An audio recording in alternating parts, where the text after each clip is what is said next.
नमस्कार, मैं वीरेंद्र कुमार पालीवाल आज के self help research YouTube channel में आप सभी प्रियजनों का हार्दिक स्वागत करता हूं।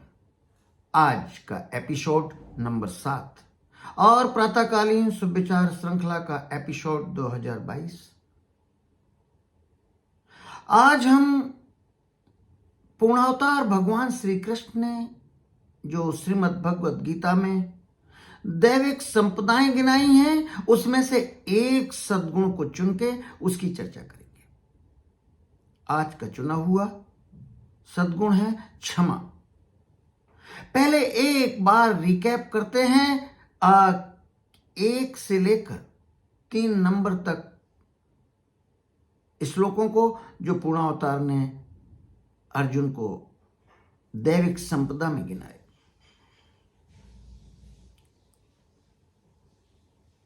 अभयम सत्य संशुद्धिम ज्ञानो योगो व्यवस्थिति दानम दमश्च यज्ञश्च स्वाध्याय तपः आर्जव अहिंसा सत्यम अक्रोधस्य त्यागा शांति अपैश्वनम दया भूतोषि अलोलुप्यम मार्दवम ही अचापलम तेजः क्षमा घृति शौचम अद्रोहो न अतिमानता भवन्ति संपदम दैवीयम अभिजातस्य भारत। हे अर्जुन, ये लक्षण दैवी संपदा को प्राप्त व्यक्तियों के हैं।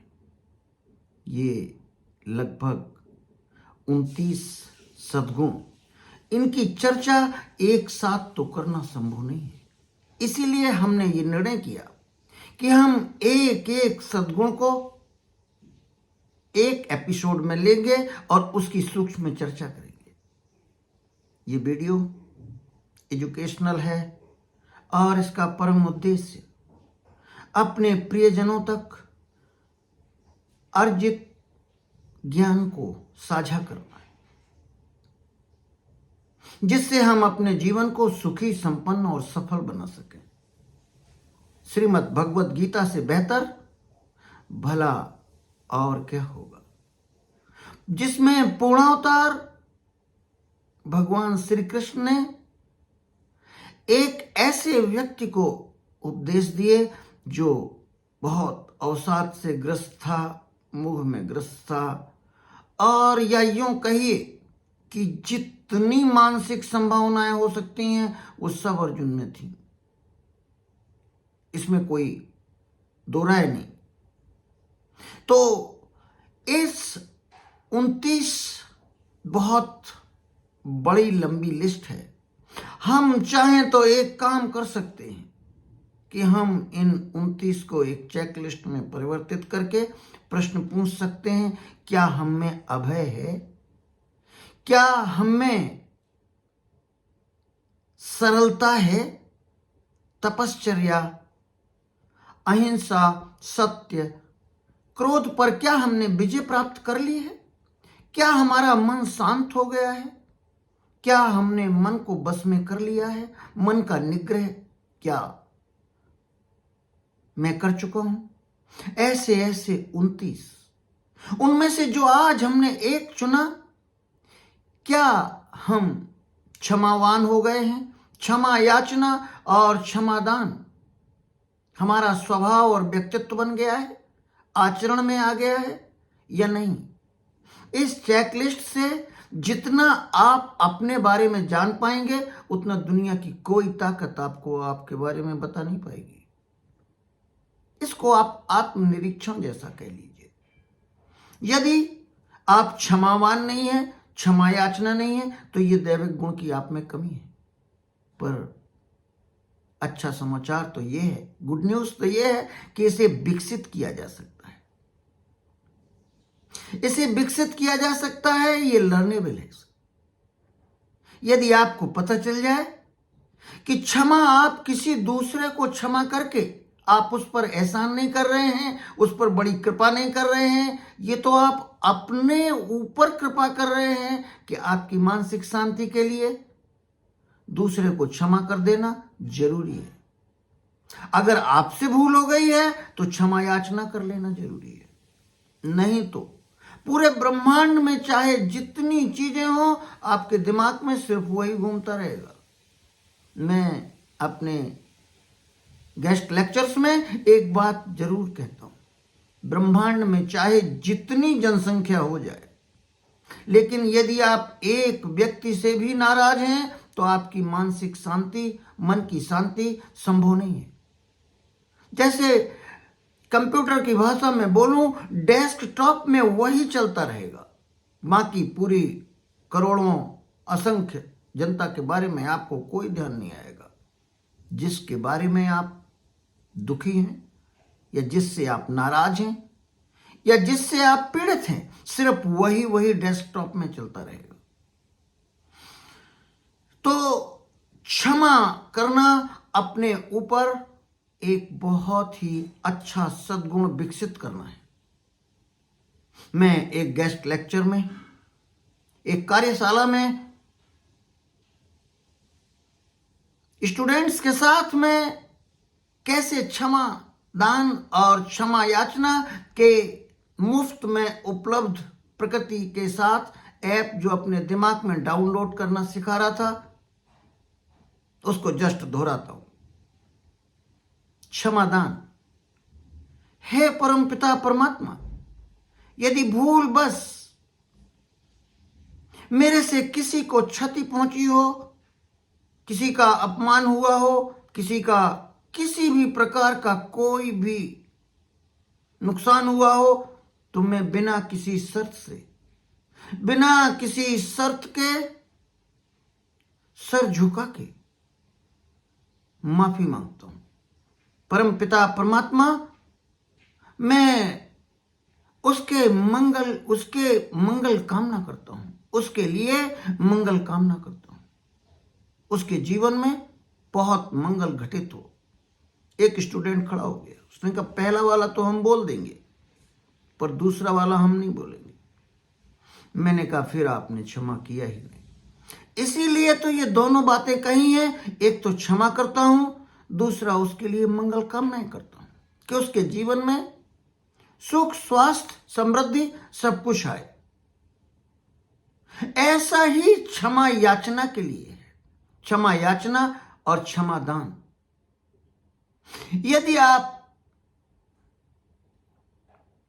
क्षमा याचना और क्षमा दान दोनों ना कर सके तो मन की शांति संभव ना होगी।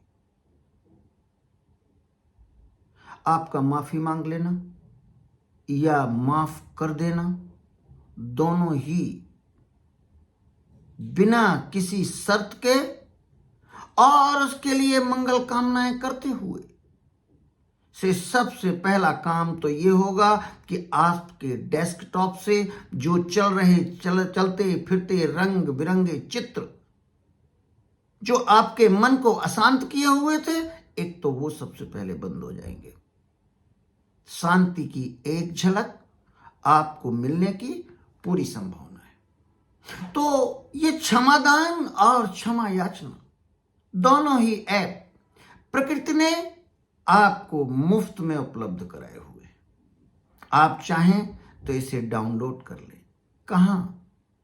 अपने दिमाग के डेस्क में, ब्रेन में। ये आपका स्वभाव बन जाए, ये आपका आचरण बन जाए, आदतन आपकी माफ करने की या आपकी गलती पर माफी मांगने की आदत हो जाए। जब ऐसा हो जाएगा तो बहुत सारी अच्छी चीजें आपके जीवन में घटित होना अपने आप शुरू हो जाएंगी। इसके लिए आपको कुछ अतिरिक्त करना नहीं होगा। एक अच्छी शुरुआत से दूसरे बहुत अच्छे सद्गुण आने अपने आप शुरू हो जाते हैं। आप ब्रह्म मुहूर्त में जाग कर देखिए। 4 बजे जागने की आदत ऋषियों, महर्षियों और हमारी भारतीय संस्कृति में सदैव से रही है। आप जाग कर देखिए, आप एक्सरसाइज करने लगेंगे, आप भजन, पूजन, स्वाध्याय, आत्मविश्लेषण सब कुछ करने लगेंगे, आप दिन की व्यवस्था करने लगेंगे, आपकी उत्पादकता अपने आप बढ़ जाएगी।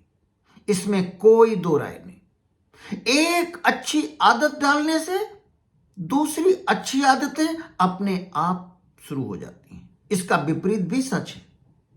इसके बारे में बाद में चर्चा करेंगे। निश्चित ही क्षमा दान और क्षमा याचना, ये दोनों ही ऐप जो ब्रह्मांड में मुफ्त में उपलब्ध हैं, आप इन्हें डाउनलोड कर लीजिए। डाउनलोड की विधि बहुत आसान है। शांत हो जाएं, शांत बैठें और निश्चित तौर पर पहले तो इसके लाभ समझें और फिर धीरे धीरे जिन जिन लोगों से आपके मन में पीड़ा है, कष्ट है, आप उनको माफ करना शुरू करें, जैसा कि मैंने उस सेंटेंस में बताया, बिना किसी शर्त के। आप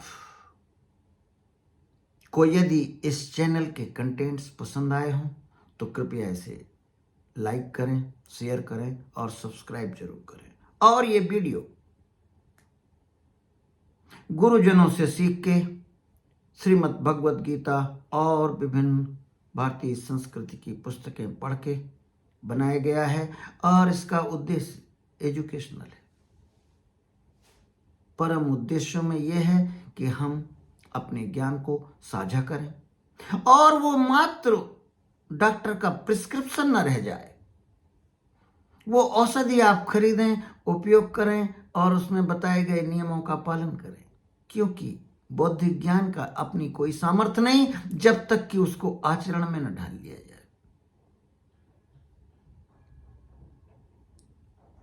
आपको कौन सा दैविक गुण, जो 29 दैविक गुणों की हमने चर्चा की, कौन सा आपको बहुत अच्छा लगा, कमेंट सेक्शन में जरूर लिखें।